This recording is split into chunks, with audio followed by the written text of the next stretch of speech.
Bien le bonjour à toutes et à tous, Valentin Offrant avec vous pour ce nouveau point de marché. Cette nuit nous avons eu le PMI manufacturier chinois qui a manqué les attentes. On a une nouvelle baisse des marchés actions asiatiques suite également à la menace de Donald Trump de taxer à hauteur de 200 milliards de dollars de marchandises chinoises supplémentaires dès cette semaine. Après le compte rendu de l'audition publique qui a été effectuée ces dernières semaines. C'est pas encore fait. Aujourd'hui, nous avons les marchés US qui seront fermés, donc peu de volume, enfin un peu de volume, à part en séance européenne dans la matinée, mais on devrait avoir une séance plutôt calme. En plus, on a nous n'avons pas vraiment de rendez-vous macroéconomique aujourd'hui. Euh, donc voilà, ça devrait être une journée de transition avant le vif du sujet, donc les reprises des négociations de l'ALENA mercredi, alors que Donald Trump souhaitait un accord trouvé vendredi dernier. Eh bien, il n'y a pas eu d'accord trouvé avec le Canada, et donc la reprise des discussions auront lieu mercredi. Toujours sur la politique américaine, Donald Trump la semaine dernière, je vous rappelle qu'il a rejeté la proposition de l'Union européenne d'échanger, de mettre en place un accord d'échange de voitures euh, sans taxe entre l'UE et les États-Unis. Donc voilà, les craintes simplement sur la guerre commerciale qui reprennent, non seulement entre les États-Unis et la Chine, mais également entre les États-Unis et l'Union européenne. Et alors pas encore envers le Canada, mais on a quand même un risque baissier sur le dollar canadien et sur le peso mexicain qui ont fait ces 2 derniers mois, office de beaucoup de spéculation en faveur d'un accord. Et puisque maintenant, à mon avis, cette spéculation a été trop importante, le risque et se tourne dorénavant à la baisse. Alors on ne peut jamais être certain que ces deux devises vont baisser, mais étant donné qu'il y a eu beaucoup de spéculation, eh bien on arrive à un moment où la possibilité d'avoir une bonne surprise sur le CAD et sur le peso mexicain à court terme, eh bien est assez minime comparé au risque de baisse. Voilà, donc on va faire un tour des marchés. Je vais saluer tout de suite les salles de trading. Bonjour à vous Loïc, j'espère que vous allez bien. Raymond, bien le bonjour à vous. Content que vous soyez de retour. Je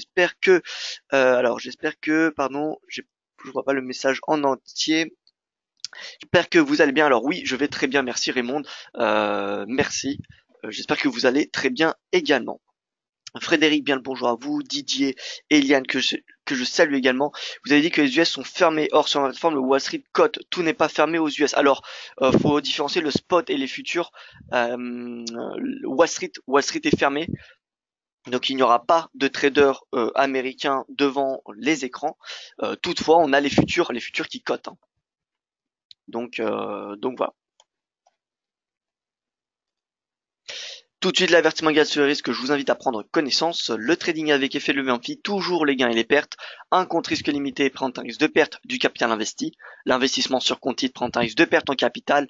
IG fournit exclusivement un service d'exécution d'ordre. La présentation est à titre indicatif et ne saurait être considérée comme un conseil ou une recommandation.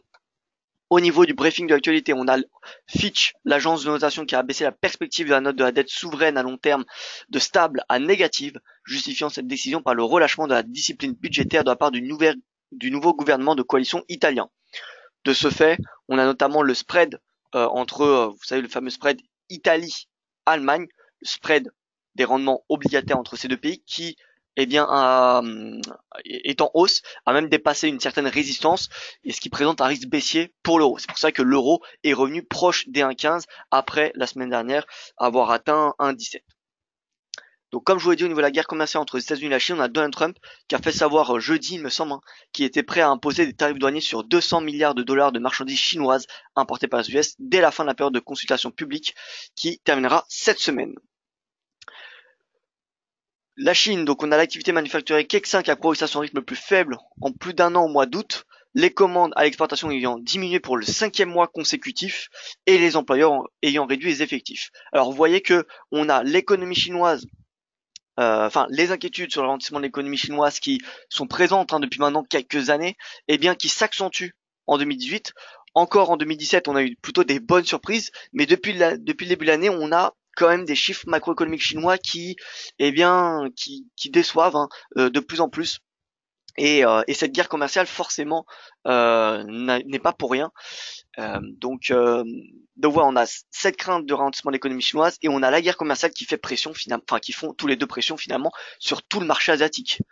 Donc, marché asiatique et même, je dirais, océanique, parce que le dollar australien est directement impacté par ces deux facteurs, le ralentissement de l'économie chinoise et la guerre commerciale entre les États-Unis et la Chine. Donc voilà, vraiment l'Australie, on voit le dollar australien, c'est vraiment une devise depuis le début de l'année qui est en baisse. D'ailleurs, on va voir les indices devises de chaque devise majeure. Et vous allez bien voir que les devises NZD et AUD qui sont les plus exposées à l'économie chinoise, eh bien, sont les devises qui sont les plus en baisse. Et c'est de ce et c'est pour cette raison, pardon, que eh bien je suis baissier sur ces deux devises et tout rebond de ces devises, euh, eh bien est une opportunité pour les shorter. Concernant le Brexit, on a la première ministre britannique Theresa May qui a promis dimanche de maintenir son projet de relations commerciales étroites entre le Royaume-Uni et l'UE après le Brexit et a dans le même temps rejeté le scénario d'un nouveau référendum sur le Brexit. Concernant donc l'ALENA, sur Twitter, on a Donald Trump qui a menacé de mettre un terme à l'ALENA si le Congrès américain refusait de ratifier une entente qui exclut le Canada. Donc, je vous rappelle, la semaine dernière, ou il y a 2 semaines, je ne sais plus exactement, la semaine dernière, Donald Trump, pardon, les États-Unis ont trouvé un accord avec le Mexique. Le Canada qui était resté en dehors des négociations parce que voilà, on avait pas mal de divergence entre le Mexique et les États-Unis. Donc le Canada s'est retiré de la table des négociations en attendant que ces deux pays trouvent un accord. Et maintenant que ces deux pays ont trouvé un accord, eh bien on a Donald Trump.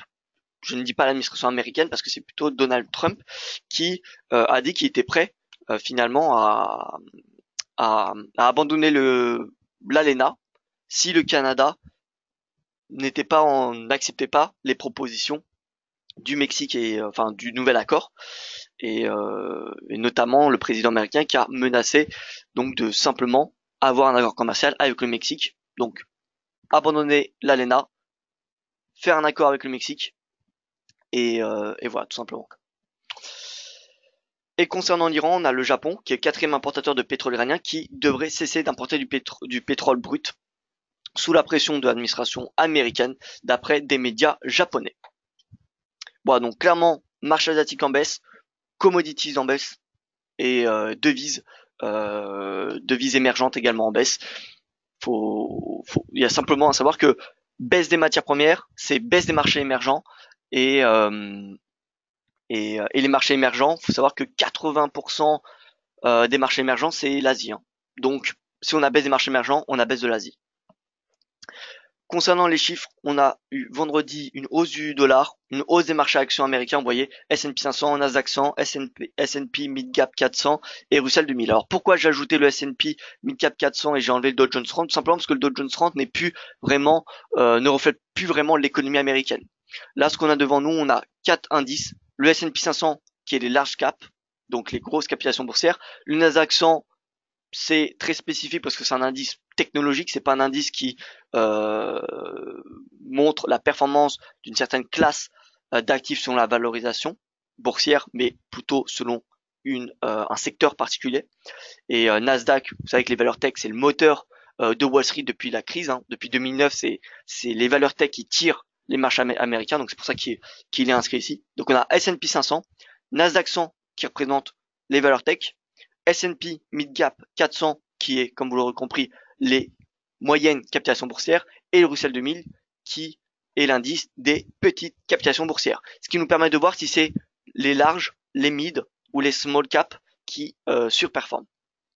Et là, on a vu hier, vous voyez, Russell 2000 plus 0,48%. Et à l'inverse, S&P 500 plus 0,01%. Quand on a une hausse du dollar, quand on a une hausse du DXY, c'est bénéfique pour le Russell 2000. Le Russell 2000 a tendance à surperformer le S&P 500 lorsque le DXY monte. Donc, d'un point de vue investissement, si vous êtes plutôt haussier sur le dollar et que vous souhaitez acheter par exemple un indice américain, eh bien, il faut plutôt privilégier le Russell 2000. À l'inverse, si vous êtes plutôt baissier sur le dollar, il faut plutôt privilégier l'achat du S&P 500. Et si vous n'avez pas vraiment d'avis, eh bien le S&P Mid Cap 400, c'est un peu entre les deux. Vous voyez que le S&P Mid Cap 400 plus 0,27, c'est finalement on retrouve cet indice mi-performance entre le S&P 500 et le Russell 2000. Et ce matin, donc on a le rendement du 10 ans américain qui se stabilise à 2,86%, le Yen Index qui est en hausse de 0,22, le Gold qui est en hausse également, parce qu'on a une baisse du dollar, le Nikkei et le Hang Seng, on le voit, qui sont en baisse, notamment à cause de l'indice PMI chinois qui, je vous rappelle, est ressorti en baisse pour le 5e mois consécutif et qui est un plus bas de 1 an. Et donc voilà. Et au niveau du calendrier économique, vous pouvez voir qu'on n'a pas grand chose de prévu, hein, si ce n'est 9h15 vente au détail suisse, 9h30 PMI manufacturier suisse, 10h30 PMI manufacturier du Royaume-Uni, et vous voyez que c'est tout.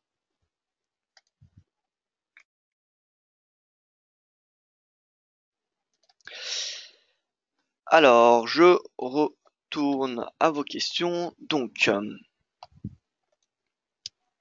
bonjour à vous François, j'espère que vous allez bien. Je ne comprends pas le lien entre spread obligataire Italie-Allemagne en hausse et baisse de l'euro.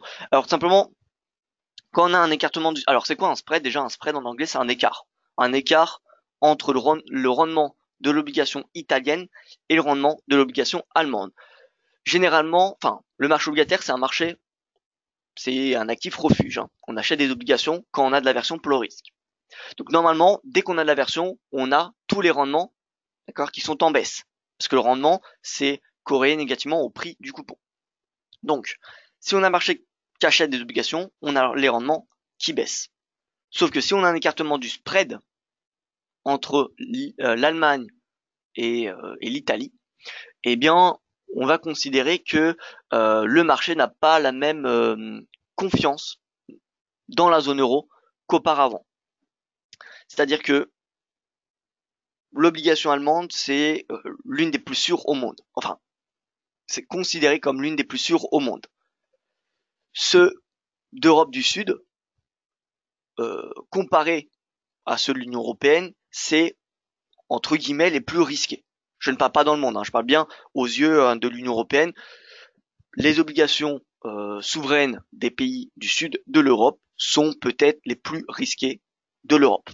Donc dès qu'on a un écartement du spread, ça veut dire qu'on a d'un côté un marché qui paye de l'obligation allemande dans ce contexte, et celles en Italie qui sont plutôt vendues ou alors qui sont achetées mais à un rythme beaucoup plus faible que ceux de l'Allemagne. Et donc du coup on a le rendement, l'écart entre le rendement du 10 ans italien et du 10 ans allemand qui s'écarte.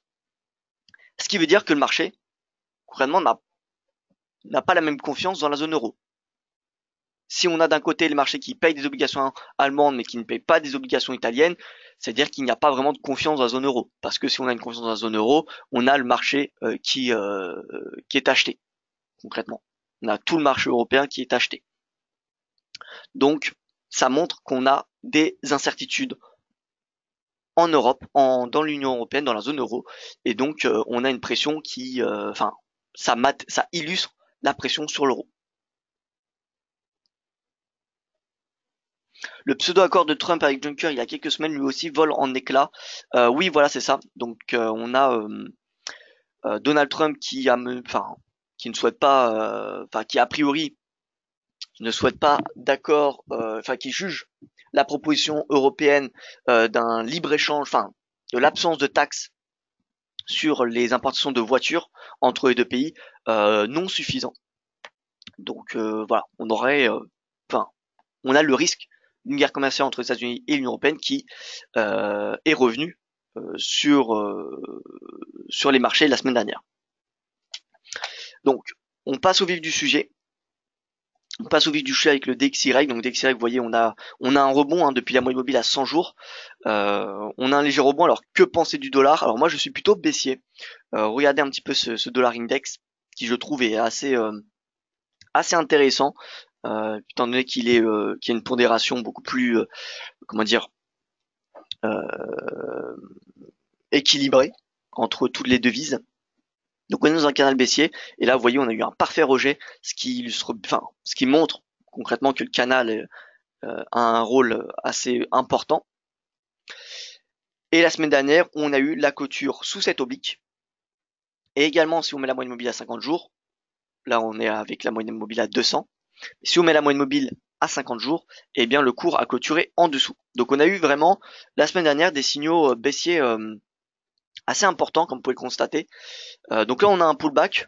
On a un pullback parce qu'on a de nouveau eu des menaces de tarifs douaniers. Comme vous le savez, le dollar dans ce contexte est considéré aux yeux des investisseurs comme une certaine devise refuge parce qu'en fait on a le cash des marchés émergents qui revient dans les pays développés et tous ces échanges euh, se font en dollars.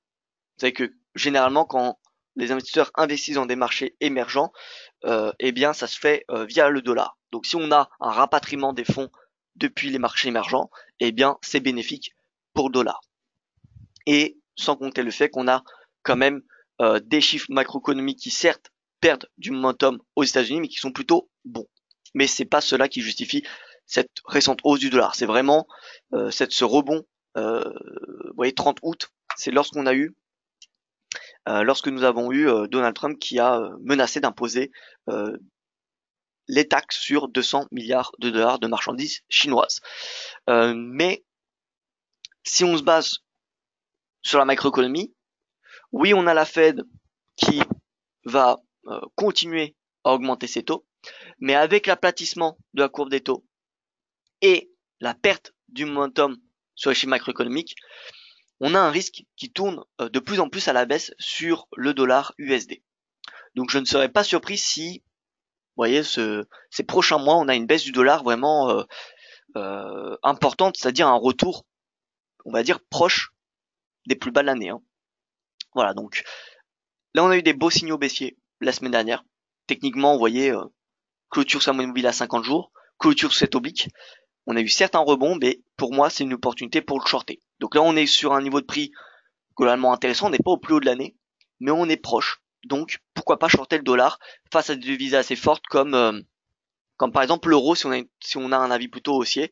Le GBP, je pense pas que ce soit le bon moment de le payer, mais voilà, je pense que le dollar, il y a une perspective baissière qui est de plus en plus importante. En termes de timing, on attend soit le pullback, vous voyez, en haut du canal, ou soit on attend le breakout en dessous. Vous savez que les bandes de Keltner, c'est un très bon indicateur pour d'un point de vue timing, pour optimiser son entrée dans les marchés. Dès qu'on a une clôture en dehors du canal, eh bien on s'insère dans la direction de la cassure. Donc si par exemple on a une clôture, vous voyez, à la hausse, c'est un signal haussier. C'est un signal haussier.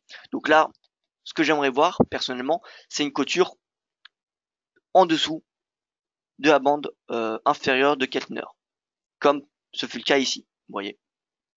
Ici on a une clôture en dessous et ensuite on a une belle baisse. Donc soit on attend un retour sous résistance pour le shorter, ou soit on attend la cassure d'un support et donc la bande inférieure de Keltner. Le yen qui a fortement rebondi, pareil, vous voyez le 30 août, 30 août, je vous rappelle, la nouvelle menace de Donald Trump d'imposer des tarifs douaniers sur 200 milliards de dollars de marchandises chinoises. Vous voyez, donc rebond du yen, rebond du dollar. Ce qu'on a depuis le 30 août, c'est ce qu'on avait à la mi-août. C'était hausse du dollar, hausse du yen, baisse des marchés émergents, baisse des commodities. Et bien là, c'est pareil. C'est exactement pareil que nous avons. Le NZD, regardez, le NZD depuis le début de l'année, c'est une baisse. Tout rebond est une opportunité pour le shorter. L'AUD, c'est, on va dire encore pire, hein, vous voyez, plus bas de l'année, et depuis le début, vous voyez, on a eu, allez, un mois de progression pour l'AUD, et depuis le début des tensions commerciales, l'AUD est sous pression. Donc voilà, l'AUD en baisse, et pareil, tout rebond de l'AUD est une opportunité pour le shorter, tant qu'on n'a pas vraiment de signaux haussiers majeurs.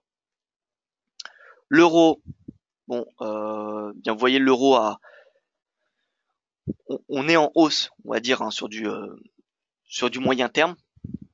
voyez, on a des creux de plus en plus hauts. Par contre, les sommets ne sont pas de plus en plus hauts. Donc, en fait, enfin, l'euro pourrait commencer à faire un espèce de triangle. Donc, ça à surveiller. C'est à surveiller. Mais pour le moment, l'euro, moi, je reste neutre. D'autant plus que, si vous regardez le spread, Italie-Allemagne, eh bien, vous voyez, clôture vendredi au-dessus du plus haut du mois de mai. Bon, là, il y a que un chandelier, donc c'est pas suffisant pour s'attendre à une hausse de ce spread, d'autant plus que le spread, vous voyez, il est sous résistance à 300 points de base. 300 points de base, c'est un seuil psychologique important que le marché avait vendu. Vous voyez, le 30 mai, 300 points de base. Donc, ouais, je pense que l'euro a peut-être fait, en tout cas, ce spread a fait son point haut. Il y a de fortes chances qu'il a fait son point haut, et donc l'euro a fait son point bas. Donc, de ce fait, l'euro-dollar pourrait être intéressant. Si on a 2-3 chandeliers qui continuent à progresser, dans ce cas-là, l'euro devrait continuer à être sous pression. Et il faudra annuler les stratégies acheteuses sur l'euro. Mais on va dire, tant que ce spread se situe sous les 300 points de base, j'ai envie de dire que le risque de baisse de l'euro est assez limité. Et je pense que du coup, on a un potentiel haussier beaucoup plus important qu'un potentiel de baisse. Alors l'euro-dollar, c'est pas forcément la meilleure paire à payer parce que le dollar, il reste quand même assez fort, bien que on ait une analyse technique qui tourne de plus en plus à la baisse. L'euro AUD me semble beaucoup plus intéressant. Comme je vous l'ai dit, l'AUD, vous voyez, c'est indiscutablement baissier. Peu importe quelle stratégie vous utilisez, c'est en dessous de la moyenne mobile de 200 jours. Si on met Ishimoku, c'est en dessous du nuage. Keltner, c'est en dessous. Bande de Bollinger, je suis prêt à parier que c'est en dessous également. RSI à 30, voilà, c'est clairement baissier, hein, c'est AUD. Donc, si, voilà, on va dire, pour pas prendre vraiment de risques, l'euro UD, c'est la stratégie acheteuse la plus intéressante. D'ailleurs, vous voyez, on était, on avait signalé une hausse, je me souviens, le mercredi 22 août, et ouais, c'est un sans faute hein, pour ce scénario, tout comme l'euro NZD. Euro NZD, c'est pareil, l'objectif a été atteint. Donc voilà, honnêtement, euro UD, euro NZD, c'est des stratégies sans prendre vraiment de risques. Hein. Des stratégies acheteuses assez, je ne dirais pas faciles, mais vu la tendance des matières premières, vu la tendance des marchés émergents, c'est logique que l'AUD et le NZD sont sous pression. Alors je ne dis pas que l'AUD et le NZD sont des devises émergentes, attention. Hein. Je dis simplement que l'Australie et la Nouvelle-Zélande ont une part de commerce importante avec les marchés émergents. Parce que forcément, hein, du fait de leur position géographique, on sait que l'Asie, c'est une région émergente, à part le Japon, qui est une exception, qui est un pays développé, on considère que c'est une économie développée, le Japon, ce qui est vrai d'ailleurs. Euh, mais sinon, le reste de l'Asie, c'est des pays qui émergent. Et forcément, l'Australie et la Nouvelle-Zélande, qui sont dans l'Océanie, font du commerce de façon assez importante avec ces pays-là. Donc si on a des marchés émergents sous pression, on va avoir une répercussion sur l'économie australienne et sur l'économie de la Nouvelle-Zélande. Voilà. Donc Euro-UD, vous voyez qu'on arrive sous résistance, donc d'un point de vue timing, c'est pas forcément le meilleur prix pour passer à l'achat. D'ailleurs, ceux qui sont à l'achat, c'est possible de le maintenir jusqu'à 1,62, en fait jusqu'au plus haut de l'année, vous voyez, jusqu'au plus haut de l'année. Tant que le cours ne réintègre pas ces bandes de Keltner, eh bien c'est possible de rester long.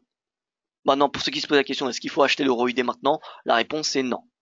Non, parce qu'on est, on est sous résistance. Et, voilà, tout simplement. On est sous résistance, donc on va pas acheter un cours qui est sous résistance. Par contre, si on a un retour au pivot mensuel, par exemple, ou si on a un breakout, dans ce cas-là, on aurait soit un signal de pullback, soit un signal de breakout, et donc ça serait possible de le payer. La prochaine résistance serait 1,6588. Et pour revenir à ceux qui sont à l'achat, c'est possible, oui, de prendre des bénéfices à 1,62, mais c'est également possible de garder sa position longue beaucoup plus haut, compte tenu du fait que l'AUD va rester sous pression encore, normalement, pas mal de temps. Donc, moi, je pense qu'à long terme, l'euro UD peut très bien revenir, vous voyez, à 1,66.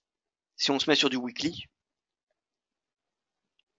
vous voyez là on a des résistances plus haut de 2015, 1,66. Donc pour moi ça me semble possible hein, qu'on vienne chercher ce niveau de prix. D'ailleurs on voit une belle tendance haussière. Hein. On voit une belle tendance haussière. Le prix qui est au-dessus de la moyenne mobile à 200 semaines, 200 jours, même 220 jours, 50 jours, 100 jours. Voilà, on a clairement un momentum haussier sur l'euro UD, donc c'est dans ce sens qu'il faut se positionner. L'euro dollar, pourquoi pas acheter le pivot mensuel? Comme je vous l'ai dit, on a un spread entre l'Italie et l'Allemagne qui est relativement élevé, et tant qu'il se situe sous les 300 points de base, je pense qu'on a un potentiel de baisse de ce spread assez dominant, et donc de ce fait que l'euro dollar ait un potentiel haussier, comment dire, que je privilégie plutôt qu'une baisse. Scénario d'invalidation en cas de clôture d'euro-dollar sous 1,15. Donc, achat euro-doll tant qu'il se situe au-dessus de 1,15. S'il est en dessous, invalidation de la stratégie acheteuse. Et la perspective est haussière à terme jusqu'à 1,20. Pour des objectifs intermédiaires, bien on a le R1 mensuel, on a les 1,1852. Mais voilà, l'objectif, on va dire 100%, c'est les 1,20.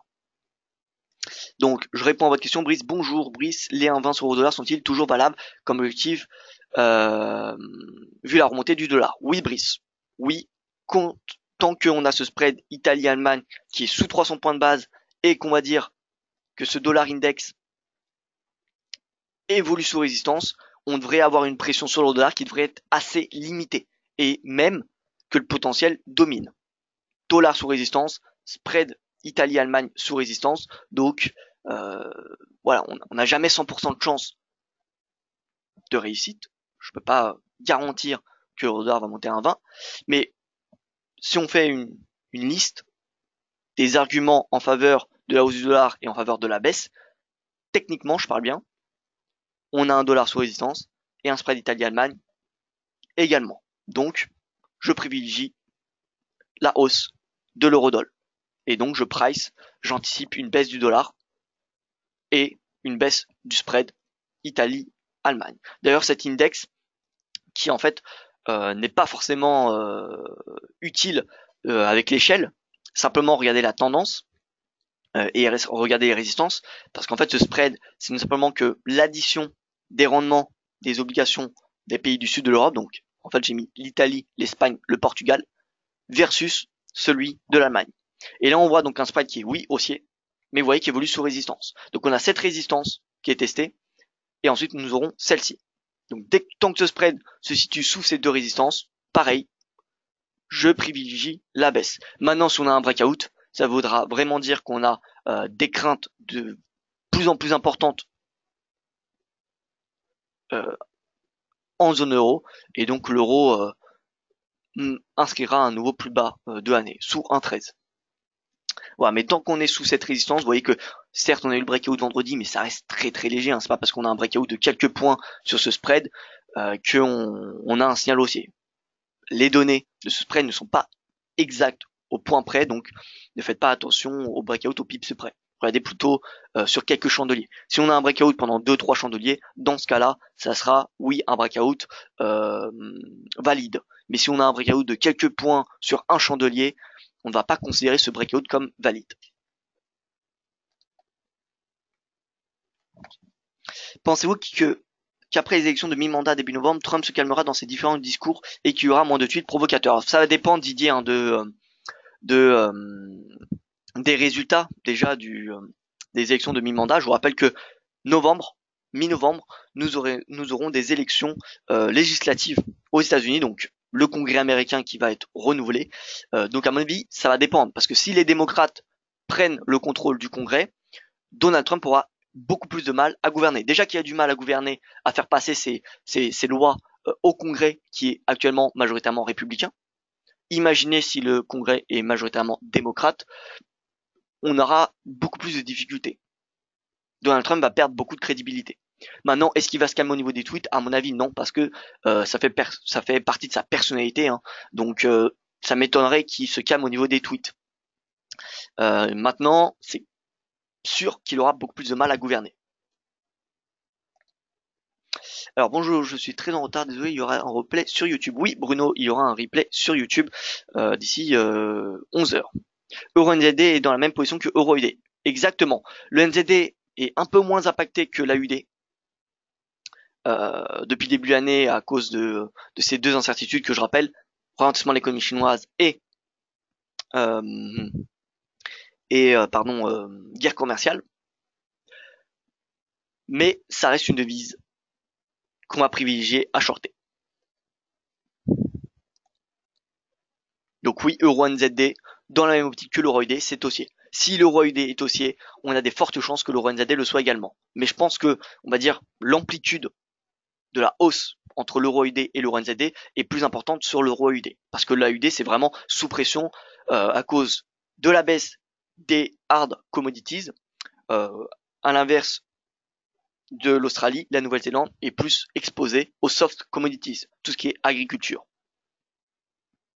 Donc, les matières premières qui sont les plus sous pression depuis le début de l'année, c'est vraiment les hard. Les hard, pas ceux de l'énergie, mais ceux des métaux. Les métaux, c'est les plus sous pression depuis le début de l'année. Et l'Australie est énormément exposée au cours des métaux. Enfin, énormément. C'est peut-être un grand mot, mais est exposée au cours des métaux alors que la Nouvelle-Zélande ne l'est pas. Et c'est également de ce fait que je suis haussier sur l'USD Tsar. Je vous rappelle, depuis maintenant 2 semaines, on avait parlé de l'USD Tsar, également le BRL, le Real brésilien. BRL, si on regarde, alors déjà USD Tsar, c'est bullish. Voilà, bullish. Donc là, on ira chercher à terme les 15,87. Et le BRL Yen, qu'on avait parlé, on visait le plus bas, l'ancien plus bas de l'année. Vous voyez qu'il a été atteint, il a même été dépassé. On a un rebond sur le S1 mensuel à 26,18. Enfin le S3 pardon, le S3 mensuel. Et voilà, si on a un pullback, vous voyez à 27,45 qui était le précédent plus bas. Donc breakout, pullback et ensuite nouvelle baisse. Pourquoi? Bien parce que nous nous positionnerons dans le sens de la tendance. Et si vous regardez ces tendances baissières, BRL Yen,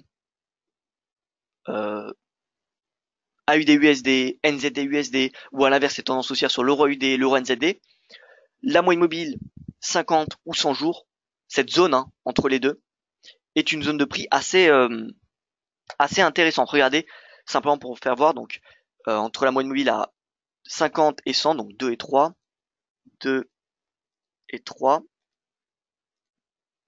Ouais, cette zone, c'est une zone de pullback assez intéressante pour se positionner dans le sens de la tendance.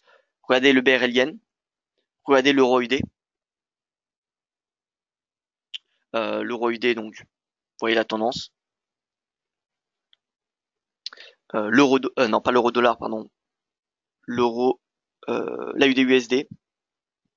AUD USD, cette zone, assez intéressante quand même, si vous regardez depuis le début de l'année, pour se positionner à la vente. NZD USD, pareil. NZD USD, cette zone, quand même assez intéressante pour se positionner à la vente. En fait, toutes les tendances qui sont baissières à cause de la guerre commerciale, eh bien, les pullbacks entre ces deux moyennes mobiles, c'est un pullback, on va dire, qui illustre une respiration du marché. Pas un changement de tendance, mais une respiration. Et c'est une zone, en fait, attractive. Enfin, qui me semble, en tout cas, attractive pour se positionner dans le sens de la tendance. Et tant qu'on n'a pas de dépassement de ces moyennes mobiles, de cette moyenne mobile surtout à 100 jours, qui est en orange devant nous, eh bien, on a une tendance qui reste baissière. Il ne faut pas, je pense pas qu'il faut spéculer sur un renversement de la tendance, c'est-à-dire une hausse de l'AUD, une hausse du NZD, etc., tant qu'on n'a pas de cassure, de dépassement de cette moyenne mobile à 100 jours. Donc tant qu'on est tant que le prix revient dans cette zone, eh bien c'est une zone de prix qui me semble intéressante, comment dire, à vendre, que ce soit sur l'AUD, sur le NZD, sur le BRL, sur le Tsar, sur les marchés émergents, sur les commodities. Vous voyez, l'Ixor Commodities, donc là c'est le CRB Index, le fameux indice matières premières de Reuters, c'est le plus suivi pour suivre la tendance des matières premières. Et bien tout retour à ce niveau de prix, eh bien sera, on va dire, intéressant pour shorter les matières premières. Ça montrerait que le marché a respiré, a pris des bénéfices, a même payé, donc il y a eu un regain d'optimisme, mais tant qu'on n'a pas de dépassement de cette moyenne mobile à 100 jours, on reste dans une tendance baissière. Vous voyez, depuis le début de l'année. Donc, pareil pour l'or. Bon, l'or, c'est une exception parce qu'il devrait rebondir si on a le dollar qui baisse. Mais vous voyez que cette zone est une zone particulièrement intéressante. On regarde le cuivre. Vous voyez que les matières premières ont un momentum encore plus baissier, encore plus importante, puisqu'on voit qu'on n'a eu aucun retour depuis le début de l'année entre ces deux moyennes mobiles depuis qu'elles sont passées en dessous de cette zone. Brent brut, donc tout ce qui est prix de l'énergie, c'est une exception, parce que le prix de l'énergie résiste plutôt bien à la guerre commerciale, puisqu'on a quand même eu pas mal d'incertitudes sur l'offre, notamment avec la réduction de l'offre de pétrole iranien. On a potentiellement 1 à 2 millions de barils de pétrole par jour qui ne vont pas être exportés par l'Iran. Et du côté d'augmentation de l'offre, on a les États-Unis qui augmentent leur offre et l'OPEP qui augmente leur offre. Mais la question qui se pose en ce moment sur les marchés, c'est est-ce que finalement cette augmentation de la production aux États-Unis et des membres de l'OPEP va compenser la baisse des exportations de pétrole iranien? C'est cette question qui se pose. Et tant qu'on a une tendance haussière, eh bien, ça veut dire que on a beaucoup plus que le marché a beaucoup plus d'incertitudes sur l'offre. Et si on a une tendance baissière, ça veut dire que finalement le marché price de plus en plus une augmentation de l'offre mondiale. Et là, on voit que pour un moment, on a des sommets qui ne sont pas de plus en plus hauts. On regarde le brut. Alors surtout le Brent, vous voyez, sommet, sommet, creux, creux. Donc là, on a sur le Brent une tendance baissière, enfin qui commence à se dessiner à la baisse. Par contre, le brut pas encore, puisqu'on a des sommets et des creux qui ne sont pas directionnels. Ils sont même dans une légère tendance haussière finalement. Donc on n'a pas de confirmation de la tendance baissière sur le brut, ce qui empêche de mettre en place des stratégies vendeuses sur les cours de l'énergie. Par contre, métaux, c'est les plus exposés à l'Asie, parce que c'est les plus demandés par les marchés émergents.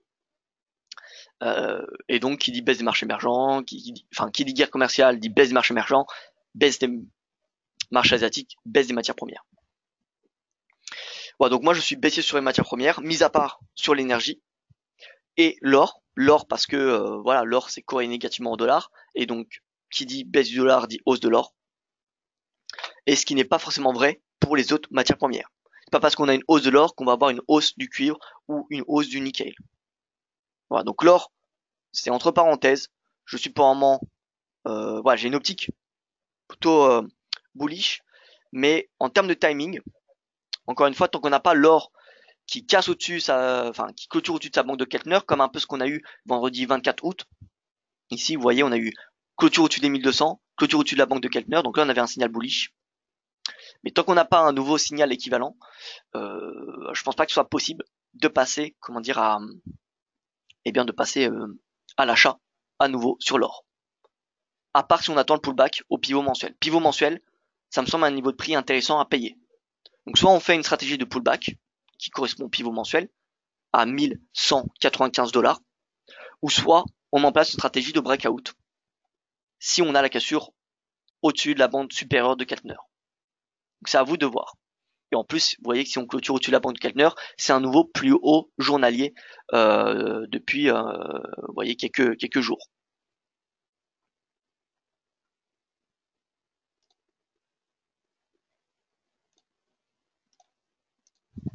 Donc voilà, soit on paye pivot mensuel, soit on paye le breakout sur l'or, sur le dollar, sur pas mal d'actifs finalement. Et donc l'euro, je le rappelle, achat à 1,15, ça me semble attractif. Stop sous les achat à 1,1550 me semble attractif. Stop sous les 1,15 et on vient chercher à terme les 1,20. Stratégie d'invalidation, donc si le cours passe sous 1,15 ou si ce spread continue d'augmenter et qui finalement même dépasse les 300 points de base. 300 points de base que je vais montrer tout de suite.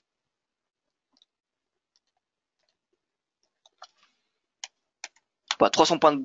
Mince. 300... Ah pardon.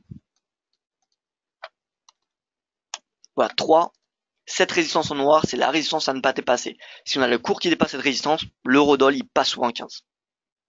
et le dollar, il monte, le dollar, le DXY, il monte à 100 points.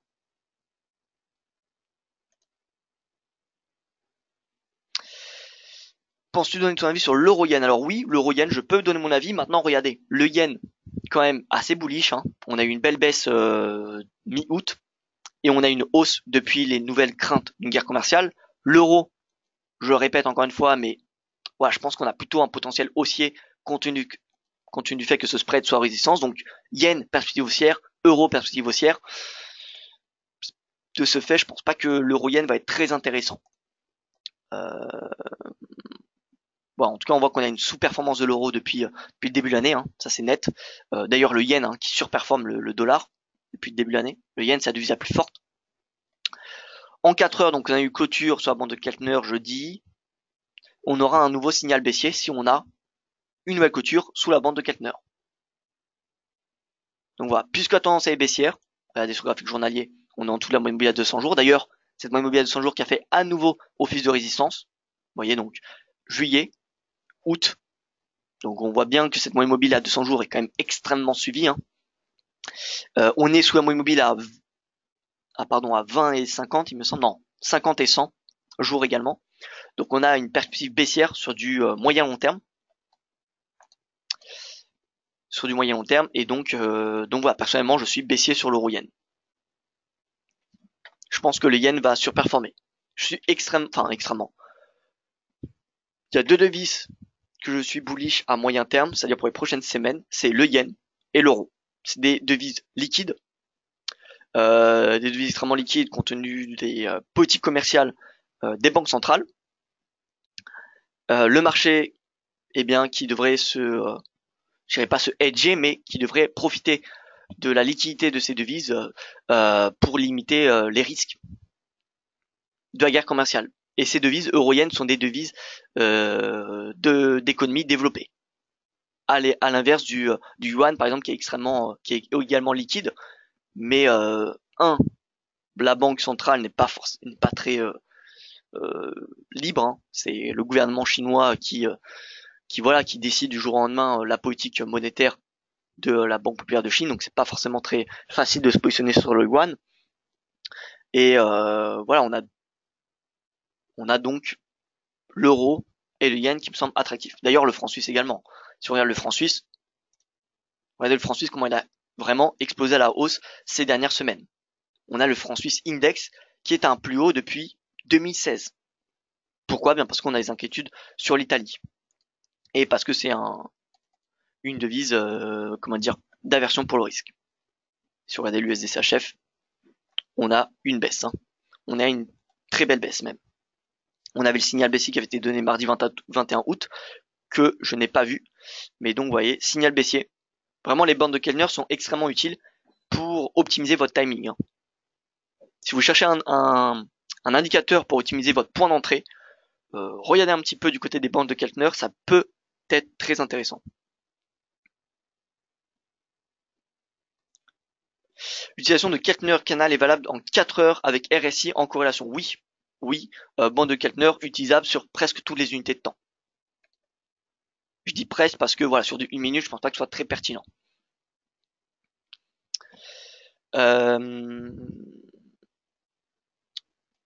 Argent en unité 15. L'argent en unité 15. Alors déjà, on va commencer sur du journalier et on va venir petit à petit sur de l'UT15. Donc l'argent corrélé, comme vous le savez, à l'or. L'argent, c'est pas considéré comme un métal industriel, mais comme un métal précieux, hein. Ça fait partie des métaux précieux. L'argent, l'or sont des métaux précieux. Donc c'est corrélé, oui, aux matières premières, c'est corrélé un petit peu, oui, aux métaux industriels, mais si on regarde les indices entre métaux industriels et métaux précieux, c'est les métaux industriels qui affichent les plus grosses pertes. Donc, argent corrélé à l'or. Si on a un rebond de l'or, on aura un rebond de l'argent, ce qui n'est pas forcément le cas pour le cuivre. Le cuivre, ce n'est pas un métal précieux, mais c'est un métal industriel. Donc, c'est pas parce qu'on a un rebond de l'or qu'on va automatiquement avoir un rebond du cuivre. Faut savoir que l'or, en fait, c'est un peu l'indicateur leader. C'est l'actif qui réagit le plus en amont des métaux et surtout des métaux précieux. Le cuivre, c'est celui qui réagit le plus en amont. C'est un indicateur, on va dire, leader des métaux industriels. Si on a un rebond du cuivre, on va très probablement avoir un rebond du nickel, du plomb, etc., etc. Donc voilà, si on a un rebond de l'or, on a un rebond de l'argent. L'argent qui peut être utilisé également pour confirmer ou infirmer les signaux de l'or. Si on a par exemple un signal haussier sur l'or, mais qu'on l'a pas sur l'argent, on pourra se poser des doutes. Parce que si vous regardez l'or et l'argent, on va afficher XAUUSD, on va le superposer avec l'argent. XAUUSD, XAGUSD. XAG qu'on met, donc l'argent qu'on met en gris. Vous voyez qu'il y a une corrélation totalement positive. Hein.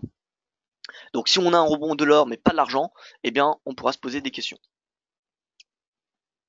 Voilà, donc ce que j'aimerais voir, c'est que l'or clôture au-dessus de sa banque de Keltner, mais que l'argent le fasse également. Si c'est le cas, si les deux métaux précieux signalent une hausse grâce à la clôture au-dessus de la banque de Keltner, alors nous aurons un signal positif. Maintenant, pour qu'on ait un signal haussier, il faudrait soit que le dollar baisse de façon assez importante, ou soit qu'on ait moins de crainte de la part des investisseurs sur la guerre commerciale. Parce que c'est également la guerre commerciale qui draine les métaux précieux en baisse. À la baisse, pardon. On a toutes les matières premières qui sont en baisse, à part l'énergie, à cause de la guerre commerciale. Si on n'avait pas de guerre commerciale, nous aurons des métaux qui seraient en légère baisse, parce qu'on a un dollar qui est en forte hausse, mais pas autant. Donc voilà, or argent, clairement, d'un point de vue trading, on attend la clôture, d'un point de vue swing, au-dessus de la bande de Keltner supérieure pour passer à l'achat. En 4 heures, vous voyez qu'on est sur un support, 14,37, c'est un niveau de prix qui me semble attractif à payer.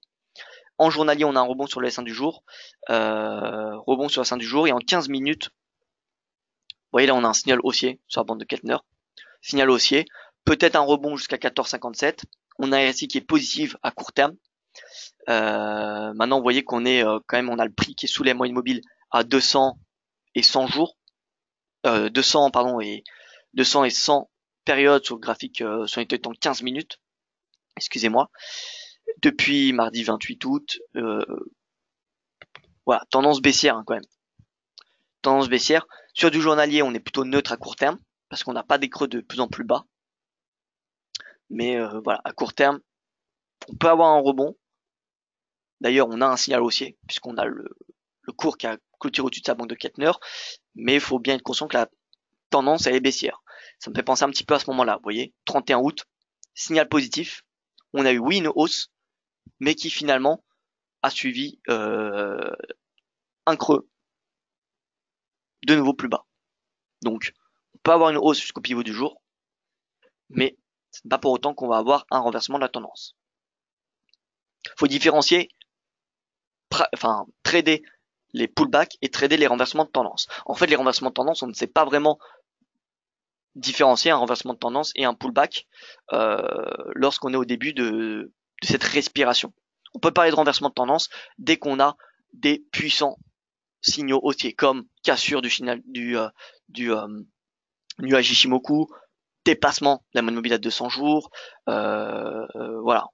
Quand on a des indicateurs importants sur du moyen terme qui sont dépassés, dans ce cas-là, on peut parler de renversement de tendance, mais tant qu'on est dans une tendance et qu'on a des mouvements de contre-tendance, eh bien on parle tout simplement de pullback.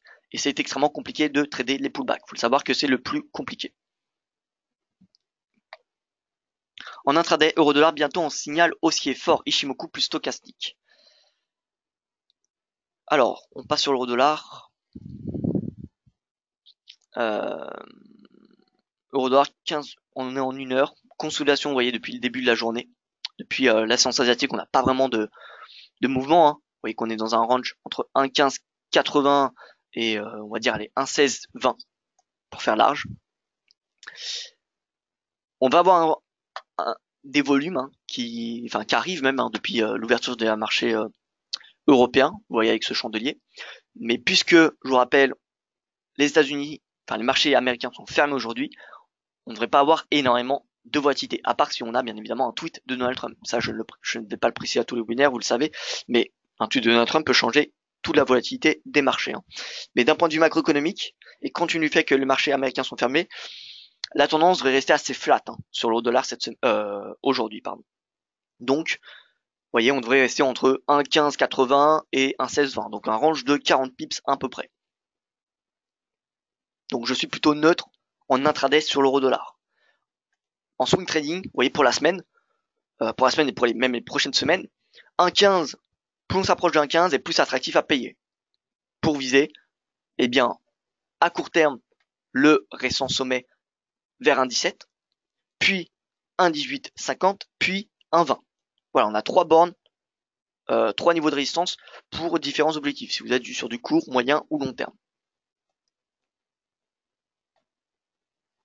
D'ailleurs, vous voyez ici, on a une belle respiration qui avait été signalée par le RSI, avec notamment cette divergence. Divergence, clôture sous 50, respiration. Et là, du coup, on peut anticiper correction de 50% de cette tendance, 38 à 50%. Vous voyez, vers cette zone de prix, c'est une zone de prix qui est intéressante pour se positionner à l'achat. Vous voyez, entre 1,1568 et 1,1517. Donc en fait, vers 1,1550, c'est très intéressant. Enfin, ça me semble très intéressant techniquement pour se positionner à l'achat et viser, comme je vous l'ai dit, les 1,20. Alors je passe rapidement sur les indices parce que voilà, on fait un long point de marché ce matin. Mais donc les indices plutôt haussiers. Hein. Pourquoi je suis haussier sur les indices alors que voilà, on a fait le mois d'août et le mois d'août il a été particulièrement haussier. Finalement, d'un point de vue saisonnalité, cette année, ça n'a pas été vraiment le cas, à part sur le yen. Mais si on regarde les marchés actions, normalement le mois d'août, c'est généralement plutôt baissier. D'un point de vue statistique, il me semble c'est 60% du cas baissier hein, sur les marchés à actions au mois d'août. Pareil en septembre. En septembre, c'est un petit peu moins, c'est 55% à peu près. Donc voilà, statistiquement, moi je suis plutôt baissier pendant l'été parce que c'est plutôt un mois d'aversion pour le risque. Mais puisqu'on a de la liquidité sur les marchés, des excellents résultats des entreprises, et quoi d'autre et voilà, c'est tout en fait, finalement. Eh bien, on a des marchés actions américains qui sont toujours payés. Et on a eu la semaine dernière, je ne sais pas si vous l'avez vu, S&P, nouveau plus haut. Nasdaq, nouveau plus haut. S&P Mid Caps, nouveau plus haut. Russell 2000, nouveau plus haut. J'ai écrit un article vendredi il y a 10 jours pour dire qui énumérait des indicateurs qui alertaient sur le potentiel de crack, d'accord, des marchés actions. Maintenant, ce qui est important à savoir, c'est que tant qu'on a des nouveaux records à Wall Street et tant qu'on a le S&P 500 ou le Russell 2000 et le Russell 2000 qui tous les deux inscrivent des nouveaux records, honnêtement, ça sert à rien de spéculer sur un crack. Si on a demain le S&P 500 qui clôture sur la moyenne mobile à 200 jours et le Russell 2000 qui clôture sous la moyenne mobile à 200 jours également, là dans ce cas-là, on aura des incertitudes importantes. Mais tant qu'on a S&P 500, Russell 2000 qui inscrivent tous les deux des nouveaux records avec le Nasdaq, honnêtement, ça, à mon sens, hein, ça me semble à rien, ça me semble inutile de s'attendre à un crack. Même si on a des indicateurs qui alertent. Oui, on a des indicateurs qui alertent. Mais tant qu'on n'a pas une baisse du prix, personnellement, je reste bullish. Donc, de ce fait, tout retracement des marchés actions américains me semble être une bonne opportunité pour passer à l'achat. Encore une fois, tant qu'on n'a pas le S&P et le Russell 2000 qui passent sous leur moyenne mobile à 200 jours, je reste haussier. Je reste haussier sur les marchés actions américains, bien que je suis conscient qu'il y ait des indicateurs macroéconomiques qui alertent de plus en plus sur une récession américaine et donc des marchés actions. Un retracement des marchés actions. Donc, Russell 2000, on se met en journalier et vous voyez qu'on est au-dessus de la moyenne mobile à 200 jours qui est en noir sur le graphique.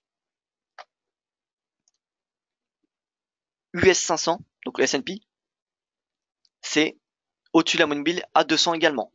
Par contre, vous voyez qu'il est sous résistance à court terme.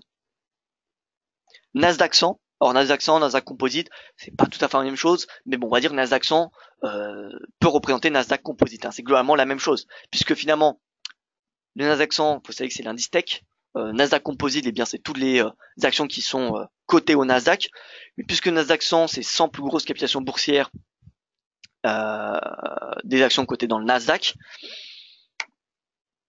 eh bien les 100 plus grosses, alors j'ai pas de chiffre en tête, mais ça doit représenter peut-être 80% ou 90% du Nasdaq Composite. Donc finalement, trader le Nasdaq 100, ça revient à trader le Nasdaq Composite à peu près. Mais bon, Nasdaq 100, nouveau plus haut. Nouveau plus haut. Là, faut regarder, quand on a des niveaux plus hauts, on regarde tout simplement les R1. R1 mensuel, R2 mensuel, c'est des niveaux de prise de bénéfice. Ça peut être des objectifs de court terme. Et vous voyez qu'il est également au-dessus de la moyenne mobile à 200 jours. Et moi, un indice que j'apprécie particulièrement, c'est le NICE. Le NICE Index. Là, donc là, on a pas mal d'actions dans le NICE. Et vous voyez que il est sous résistance. Donc on a potentiellement un repli. Je ne dis pas en bas du canal, mais en tout cas, si on a un retour en bas du canal, ça serait un niveau de prix intéressant pour repasser long sur les marchés actions américains. Voilà, et la moyenne mobile à 200 sur le NICE, qui est en noir ici. Ouais, donc si on a un retour en moyenne mobile à 200, opportunité d'achat. Opportunité d'achat sur tous les marchés actions américains. Le VIX il me semble assez faible, 12,9. D'ailleurs, si j'ai regardé ce matin, vous voyez le VIX, dès qu'il clôture en bas de la banque de Keltner, on a un rebond du VIX. Donc en fait, vous savez, rebond du VIX, c'est baisse du S&P 500. Donc en fait, on peut avoir un signal baissier sur la S&P quand on a le VIX qui clôture sous sa bande inférieure de Keltner. Vous voyez ici, sous bande de Keltner, rebond. Alors c'est pas 100% le cas, c'est pas tout le temps le cas forcément, mais vous voyez, clôture sous bande de Keltner, rebond du VIX. Ici, vous voyez que c'était, attendez, ici ça a été une exception parce qu'on a eu une baisse et on a eu le rebond bien après. Voilà, c'est pas tout le temps le cas, mais là on voit une baisse de la volatilité sur le VIX. Le VIX est sous sa moyenne mobile à 200 jours. Donc si on a une clôture sous la bande inférieure, honnêtement, c'est short du S&P sur du très court terme pour une ou deux séances.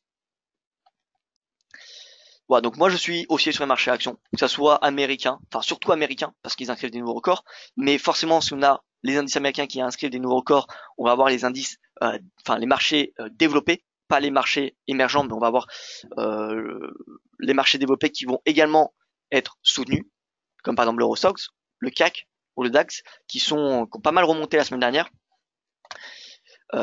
Faut savoir que dès qu'on a, vous voyez là j'utilise des droites horizontales, alors qui sont entre 66% et 75 il me semble. Ouais, 75 et 66% entre le début du triangle et l'apex. L'apex c'est le croisement de ces deux obliques. Et bien cette zone, entre 75 et 66% de cette distance, c'est la zone où il y a le plus de probabilité d'une cassure du triangle, statistiquement. Et si on dépasse les 75%, généralement la cassure n'aboutit pas à de la volatilité, mais c'est plutôt, on peut s'attendre à un range finalement. Donc là on voit que ces 75% ont été dépassés, donc en fait même si on a une cassure, on ne devrait pas avoir de nouveaux mouvements. On devrait plutôt en fait avoir un range. Donc là, de ce fait, un retour à 3340 me semble être une opportunité d'achat. D'achat pour viser les 536. Donc là on a été pas bon le lundi 20 août. Mais puisqu'on a dépassé ici ce signal, même si on a une clôture à la baisse, parce qu'on a dépassé 75%, on ne devrait pas avoir un signal baissier, enfin un mouvement baissier important. Donc voilà, moi personnellement, ce support, ça se paye pour viser 3536.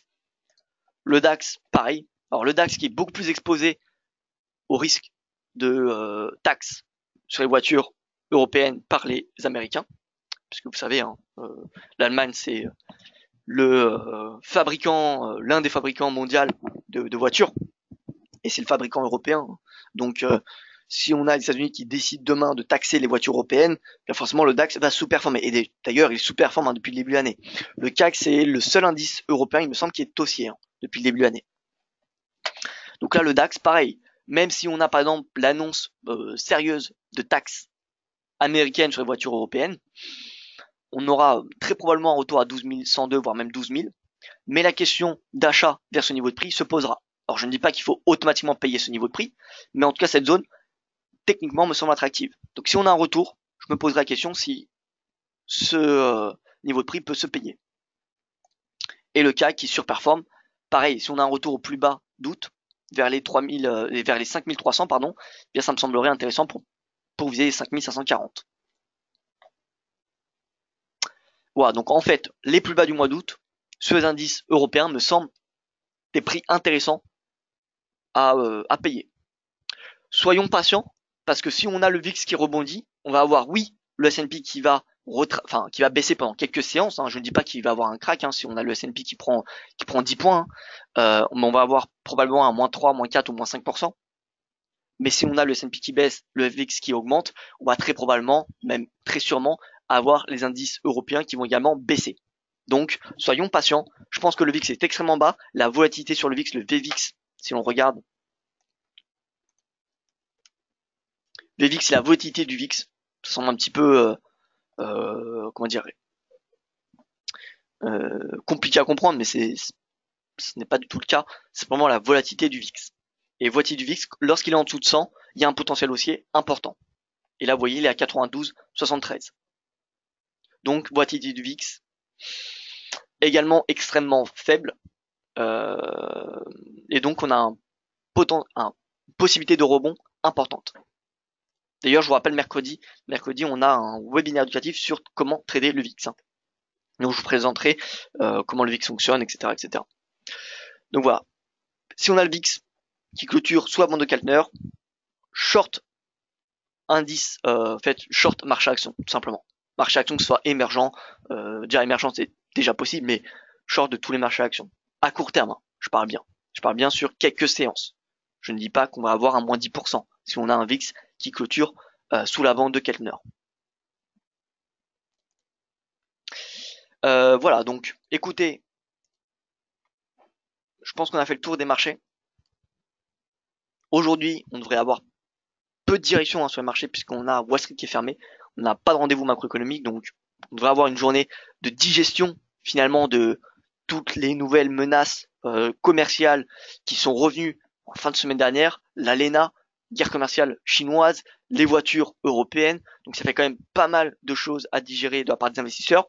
Donc on va avoir une journée de transition et demain on va avoir, je pense, un retour de volatilité. Je reste aussi sur l'euro tant que ce spread Italie Allemagne reste sous les 300 points de base. Euro-dollar achat, direction les 1,20 moyen long terme, direction le récent plus haut pour un objectif de court terme. L'euro UD, l'euro NZD, je suis également haussier comme vous le savez depuis le 22 août, on l'avait vu ensemble. C'est pas le moment de passer à l'achat, mais pour ceux qui le sont, on peut prendre quelques bénéfices maintenant et davantage plus tard, parce qu'il y a tendance à de fortes chances de rester haussière. Et le dollar, je passe de plus en plus baissier. Voilà. Voilà donc pour mon point de marché. J'espère que ça vous aura plu. Je vous souhaite une excellente journée. Je vous dis rendez-vous à 13h pour ceux qui sont intéressés par les crypto-monnaies, parce que j'organiserai un webinaire spécial crypto-monnaies à 13h. Et écoutez, sinon, je vous retrouverai demain matin, pour le prochain point de marché. Alors j'ai juste une question de Didier. Un crack n'est pas un phénomène que l'on ne peut pas anticiper, comme par exemple celui sur la volatilité en février. Alors celui sur la volatilité en février était possible d'anticiper. Pourquoi? Bien parce que normalement le VIX, enfin le S&P corrélait négativement au VIX. Et si vous regardez là le VIX, on avait eu une hausse avant le crack. Tout le mois de janvier, le VIX augmentait et le S&P également. Or normalement, on a une corrélation qui est négative. Et pendant le mois de janvier, on avait une corrélation qui était positive avec le S&P. Donc on pouvait anticiper ce crack. Ce crack. Moi je ne l'ai pas fait, parce que je regarde pas tous les jours le VIX. C'est vrai que je devrais le faire. Mais c'est vrai que au mois de janvier, on avait les deux, le VIX et le S&P qui progressaient. Et donc c'était possible entre guillemets de s'attendre à un crack. Même si c'est toujours, je vous l'accorde, plus facile, toujours simple de commenter le passé. Mais voilà, dès qu'on a une hausse du VIX et qu'on n'a pas de baisse du S&P, faut se poser la question, enfin, il y a des gros points d'interrogation sur le S&P 500. Normalement, on a une corrélation qui est totalement négative entre le VIX et le S&P. Et plus le VIX est bas, plus on a un potentiel baissier sur le S&P important. Voilà. Voilà, donc merci pour votre attention. Je vous dis à demain pour mon point de marché et voilà, excellente journée à vous.